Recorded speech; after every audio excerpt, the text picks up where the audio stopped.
take a look behind me, you can see some of the markings that are still on the roadway, some of the orange ones there. And if we walk closer to the corner of Capitol Circle Northeast and Care Drive, you can see a few more of the orange markings out in the roadway. So that really is a way that you can help your community without having to spend a dime. Again, that is a vehicle versus child accident.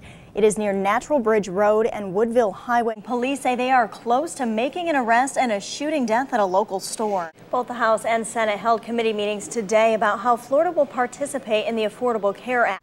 Now, speaking dollars and cents, talk a little bit about jobs. I was looking earlier, and the Labor Department has this at 8.6% for Florida for the unemployment rate. There's only about a dozen or so states that are higher. So how can we bring more jobs to the area and get more people back to work? Before I let you go, Representative, we are talking about the Affordable Health Care Act. It's been huge in the news recently. You issued a statement not long ago calling it destructive and immoral. Do you still feel that way, and do you think the people of our area feel that it's that?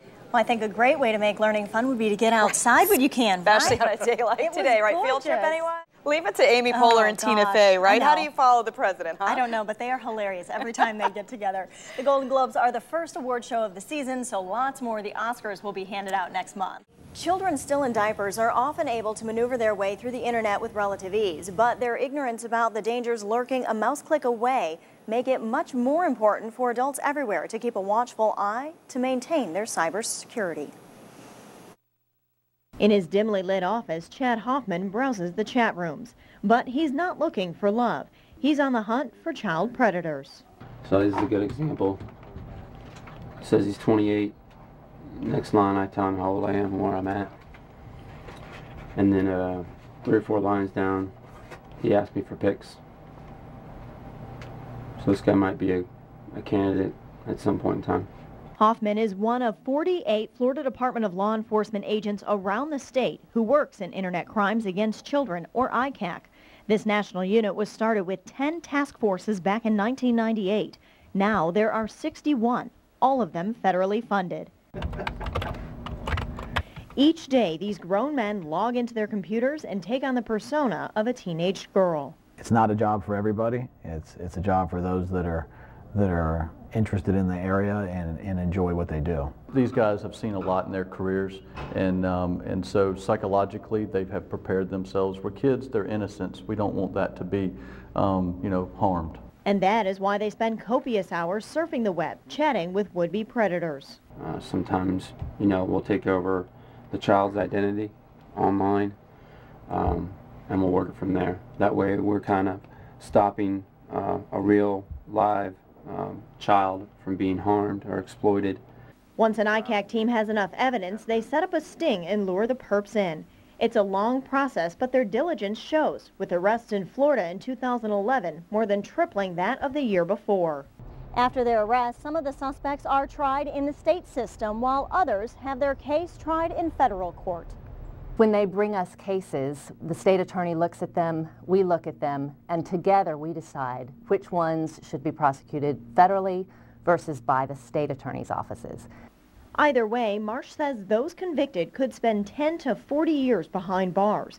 And while the arrest numbers are up, Marsh doesn't believe the problem will go away anytime soon. Child predators have been around for a long time, even before the internet, and I think they'll stay out there and continue doing what they're doing. Which means parents, prosecutors, and law enforcement all need to stay vigilant to help keep children safe. I don't think we need to be the internet Gestapo, but it's good to stay on top of where your children are going, because there are predators out there. There is lots of information available to help keep children safe online. For a list of ways and accompanying links, just head to our website, WCTV.tv, and click on this story. Live in the studio, Angela Howard, WCTV Eyewitness News. From the bush to the vine to the ground, you can find produce all over, but how many of us actually take the time to grow it ourselves or buy it fresh from the farm? For one Tallahassee woman, growing, preparing, and eating fresh organic foods isn't something done just on occasion. It's a way of life.